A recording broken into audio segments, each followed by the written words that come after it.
नमस्कार दोस्तों। आज हम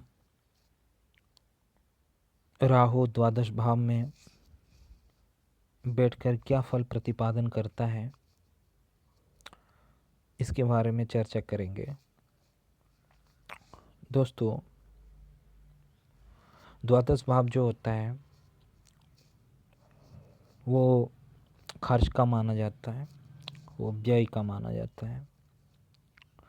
द्वादश भाव आध्यात्म से जुड़ा हुआ रहता है। द्वादश भाव मोक्ष के साथ जुड़ा हुआ माना जाता है। द्वादश भाव अस्पताल का माना जाता है। द्वादश भाव आपके अंदर में निहित काल्पनिक दुनिया का माना जाता है। द्वादश भाव स्वप्न का माना जाता है। द्वादश भाव नींद का माना जाता है। द्वादश भाव जेल का माना जाता है। द्वादश भाव योग का माना जाता है। द्वादश भाव आश्रम का माना जाता है। द्वादश भाव लंबी दूरी का यात्रा का माना जाता है। द्वादश भाव पिता से चौथा स्थान है, तो पिता का जो सुख स्थान है उसको माना जाता है।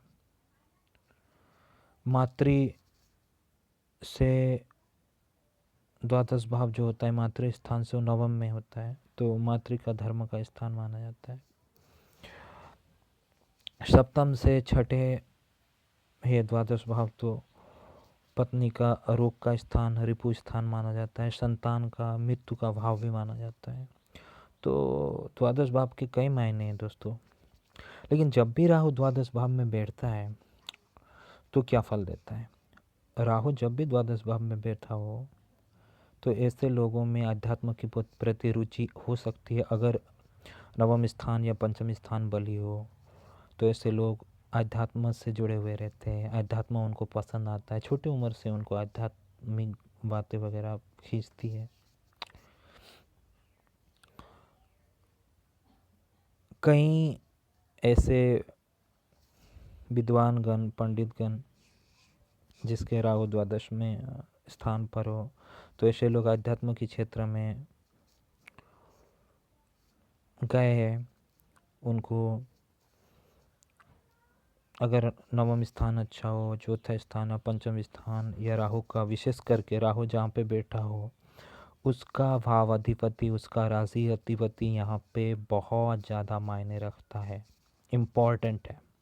अगर राहु का राशि अधिपति या जिस भाव पे बैठा हो उसका अधिपति खराब ग्रह से दृष्ट हो, पीड़ित हो रहा हो, तो यहाँ पे राहु का फल उतना अच्छा नहीं माना जाएगा।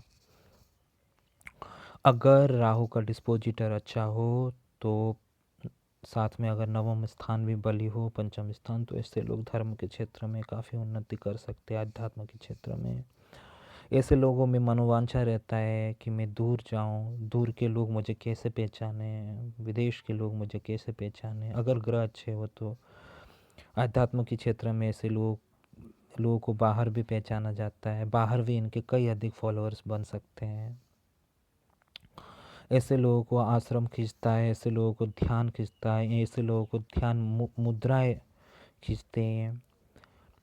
अगर राहु तुला राशि पे हो तो ऐसे लोग की जो मनोवांछा है वो इमेजिनरी होता है। अगर वृष राशि में हो और ज़्यादातर समझ लो नवम भाव भी अच्छा हो, पंचम भाव, तो ऐसे लोग, या तृतीय भाव ज़्यादा अच्छा, तो ऐसे लोग लेखन कार्य में बहुत अच्छा फल इनको मिल सकता है। और साथ में वाणी में भी इनकी एक आध्यात्मिक रहस्य छुपा हुआ रहता है। लेखन शैली में भी इन लोग को काल्पनिक दुनिया, काल्पनिक बातें वगैरह ऐसे लोग अपने लेख में ढाल सकते हैं।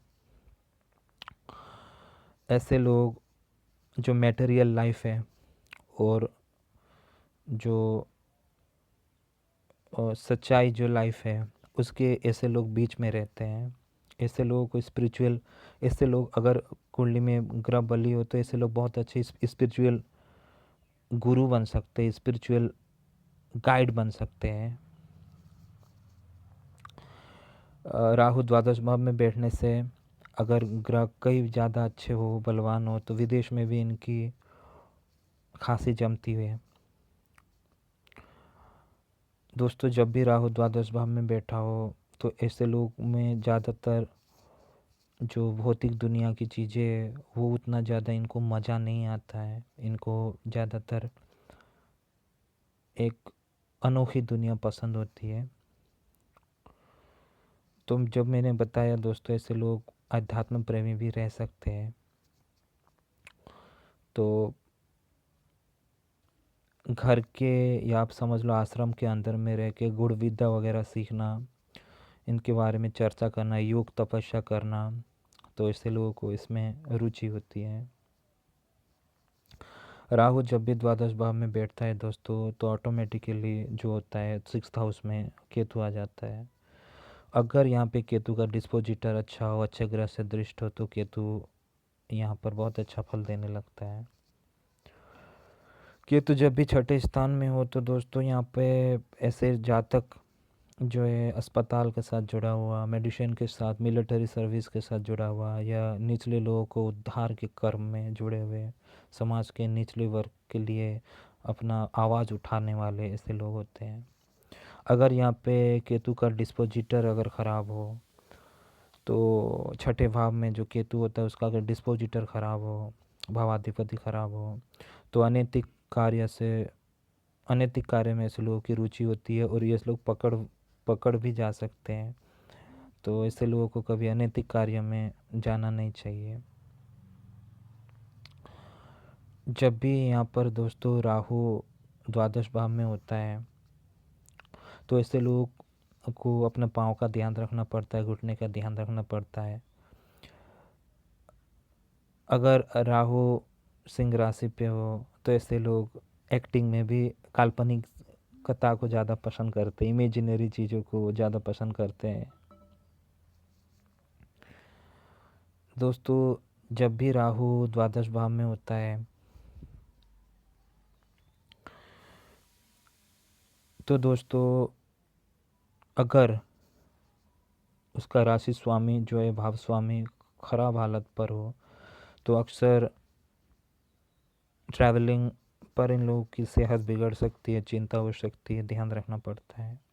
अगर खराब ग्रह की दृष्टि हो, साथ में शनि भी पीड़ित हो, या शनि खराब पीड़ित शनि की यहाँ पे दृष्टि हो, तो ऐसे लोगों को तरक्की ना मिलने पर ऐसे लोग बौखला से जाते हैं और अपनी हालत खस्ता कर देते हैं। तो ध्यान रखना चाहिए दोस्तों, ऐसे लोगों को अपने ऊपर काफ़ी ध्यान देना चाहिए, अपने सेहत के ऊपर भी। ऐसे लोगों को अगर शुक्र के साथ राहु जुड़ा हुआ हो, तो ज़्यादातर ऐसे लोग सैंडल, चप्पल, जूते जमा करने के शौकीन भी पाए जाते हैं। जूते के प्रति ऐसे लोगों को काफ़ी शौक हो सकता है।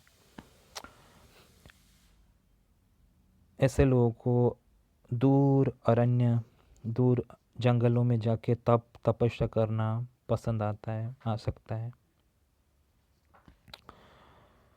राहु जब भी द्वादश भाव में बैठा हो, तो इनको ज़्यादातर ऐसे जातकों को ज़्यादातर कुंडली में कई अधिक रुचि जो होती है, जैसे विद्वानों के संग करना, विद्वानों के साथ बैठना, घुल मिलना, ज्योतिष के कई वर्गों के साथ, कई विद्वानों के साथ बैठ के ज्योतिष की चर्चा करना, या वेद की चर्चा करना, या मेडिटेशन ध्यान का चर्चा करना इन लोगों को पसंद आता है। अगर ज़्यादातर ऐसे लोग जैसे जो जातक होते हैं वो लेबोरेटरी टेक्नीशियन, लेबोरेटरी के क्षेत्र में, रिसर्च के क्षेत्र में, लाइब्रेरी के क्षेत्र में भी ऐसे लोग जा सकते हैं। लाइब्रेरी का जो संभाल ऐसे लोग कर सकते हैं। ऐसे लोग बहुत अच्छे स्पिरिचुअल गुरु हो सकते हैं, स्पिरिचुअल लीडर बन सकते हैं अगर ग्रह बलवान हो तो। ज़्यादातर ऐसे जातकों में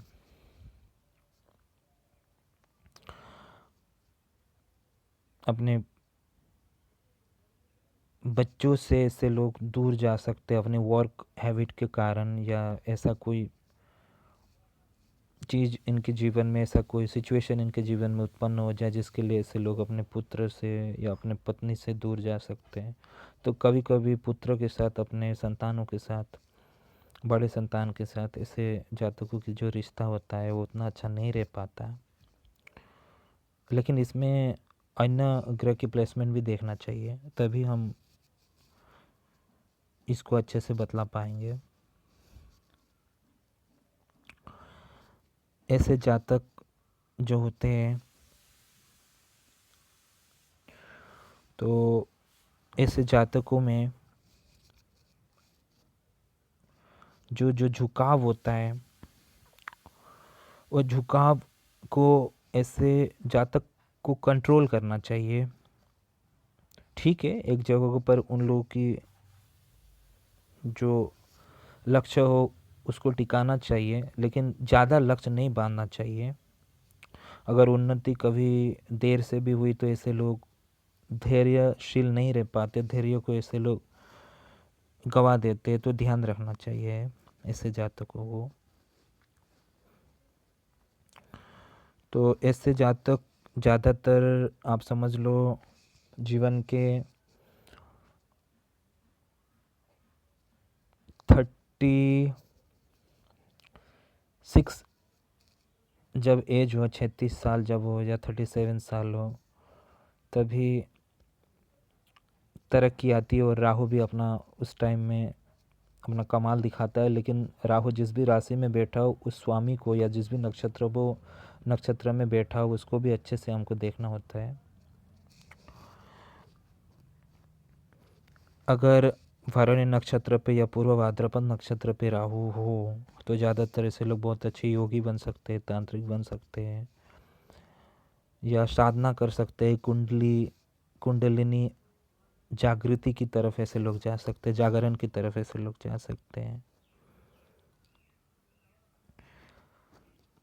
तो दोस्तों, जब भी इस राहु द्वादश भाव में बैठा हो, अगर चतुर्थ स्थान भी अच्छा हो, तो इनके बाहर भी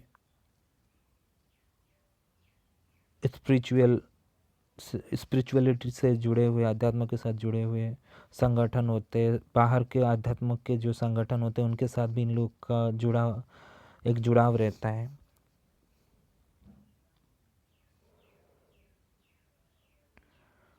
लेकिन इन लोगों को ज़्यादा काल्पनिक कथा में नहीं जाना चाहिए, प्रैक्टिकल में भी ऐसे लोगों को आना चाहिए, प्रैक्टिकल दुनिया के बारे में भी ऐसे लोगों को सोचना चाहिए। कभी कभी ऐसे लोग अपने इमेजिनरी थिंकिंग से बाहर नहीं आ पाते हैं, तो ध्यान रखना चाहिए। दोस्तों, राहु द्वादश भाव में जब भी हो, तब दोस्तों ऐसे लोग बहुत हम्बल होते हैं। अगर बृहस्पति भी यहाँ पे अच्छा, शुक्र भी अच्छा, तो बहुत हम्बल तरीके से लोगों को बिहेव करने वाले होते हैं। पहला जो हिस्सा है जीवन का उतना अच्छा नहीं भी बीत पाता, लेकिन जो पिछला हिस्सा होता है, बाद का हिस्सा होता है, वो ज़्यादातर अच्छा बीतता है।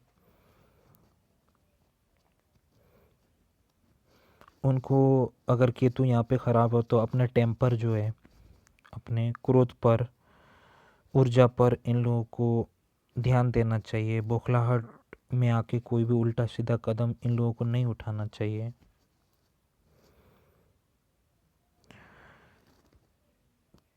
अपने जो पाँव है, जो घुटना है, उसका भी उन लोगों को ख्याल रखना चाहिए।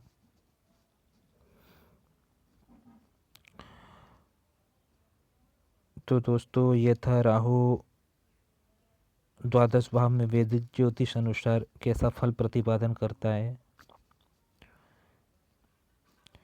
इसके बारे में हमने एक सीमित चर्चा की। तो दोस्तों, ऐसे ही मैं आप सभी को जो अन्य ग्रह है, अन्य जो भाव में ऐसे ग्रह बैठ जाए तो क्या क्या फल प्रतिपादन करते, इसके बारे में भी हम चर्चा करेंगे। तब तक के लिए आप सभी खुश रहिए, हंसते रहिए, अच्छे से रहिए। नमस्ते।